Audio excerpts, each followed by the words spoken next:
guys, welcome back to my channel. Still with Lillian.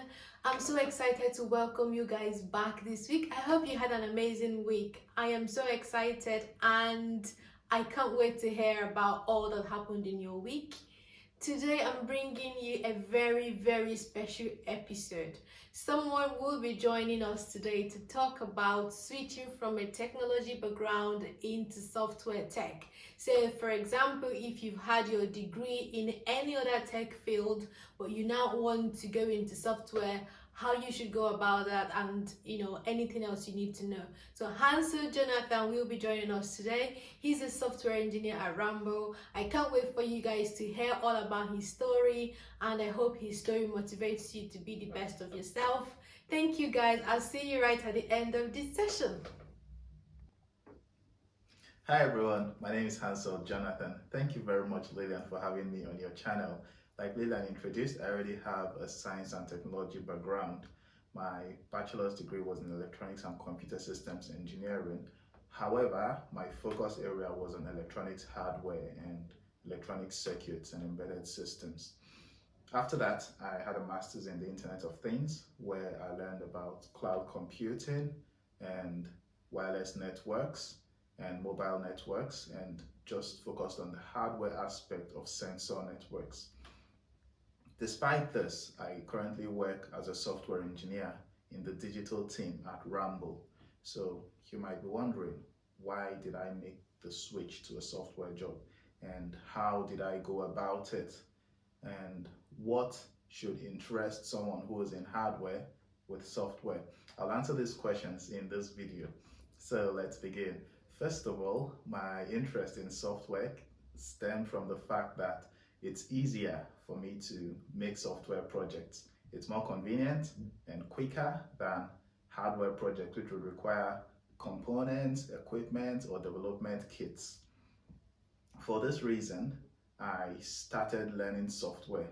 Now, as for switching or delving into software, we might think, from our technical background, we might think it will require taking a course, maybe a master's or something, because after doing courses like electronics and all these, we feel it just has to be a university thing. But hey, this is coming from someone who had that background, and I'm telling you, if you want to go into software, you do not necessarily need a formal academic process to switch. There's a trap though. You might start learning online, getting different courses, and just get stuck in a circle of learning and learning and learning. I was stuck in that circle as well. It's a bit impressive because you learn a lot and you can do a lot, but then you need to define a progress path when you're trying to adopt software in whatever you are doing.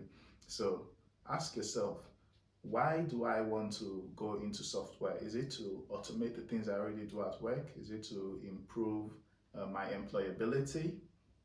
Or is it just to switch entirely, completely into software, a software career like I did? Ask yourself this question, and based on your answer, you then research the best point to start from. For example, you might not even be interested in software. You might just be interested in data science, the data side of IT. And of course, you'll have to learn programming languages like Python, R, and Power BI, maybe SPSS, and all those. Those are not necessarily what you learn when you study an engineering degree or some other science degree like physics.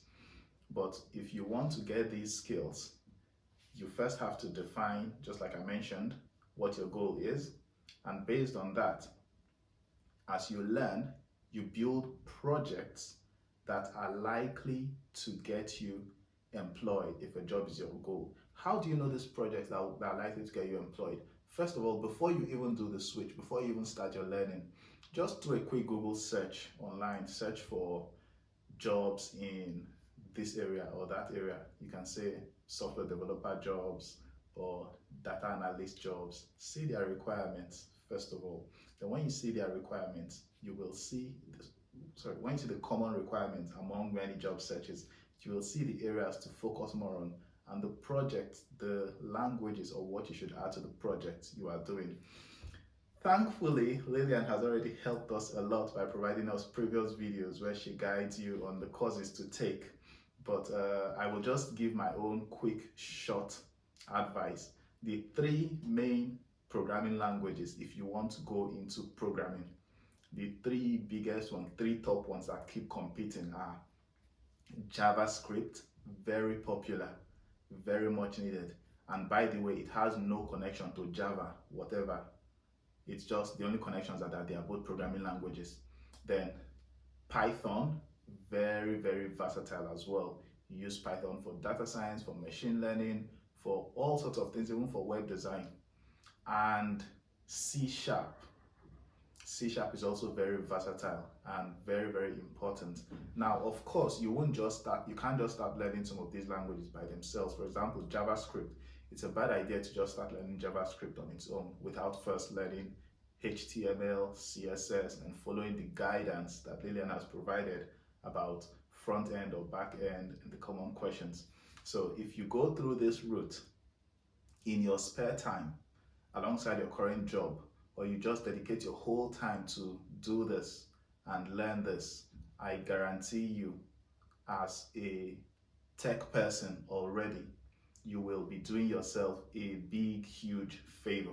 If we look at our world today in terms of productivity, innovations, and technology, a lot of things are going more computer-based, meaning lots of people in the workplace and people like us who are into tech are required to have more computer literacy than before. If we even look at course areas like mechanical engineering and civil engineering, we'll see that there is some form of computer-aided engineering and computer-aided design mixed into these courses, where at some point you'll need to do some small form of programming or the other. Hence, having software skills is not a waste, even if you already have a current job or even if you already have a defined career path. It will only open your mind more to possibilities of innovation. You will be able to see things that you could automate and make better.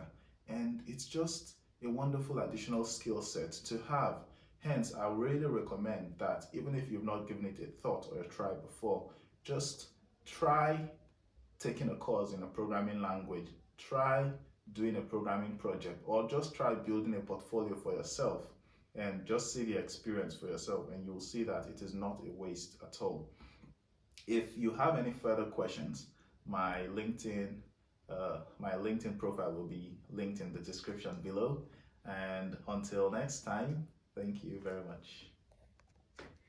Thank you guys for joining us. Thank you for watching, and I hope you've managed to learn a lot from Hansel today. So if you already have some form of technology degree, it could be mechanical engineering, it could be electrical engineering or electronics engineering, any of that, and you do wish to now go into software tech, Hansel is your guy. So his LinkedIn will be linked in the description below. So if you want to reach out to him, if you have any question, he's super supportive, very friendly, always happy to help. So just feel free to send him a connection request and get started talking about your goals and dreams and your journey into software tech. So guys, thank you so much for your time. It's been a pleasure once again. So this is the end. Yesterday was Friday, another week at work completed. I am so proud of myself for the progress I've made so far. I'm so proud of the learnings, the experience. It's all been so surreal. Honestly, I am filled with gratitude.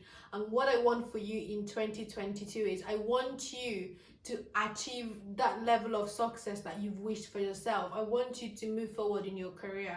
I want you to be in that job that you've always wanted to be in. So if there's any way that I could support you, any way that I could help you, please feel free to leave me a comment in the comment section below, and I will respond to you as soon as possible. Thank you guys. Do have a lovely week and catch you in the next video. Bye.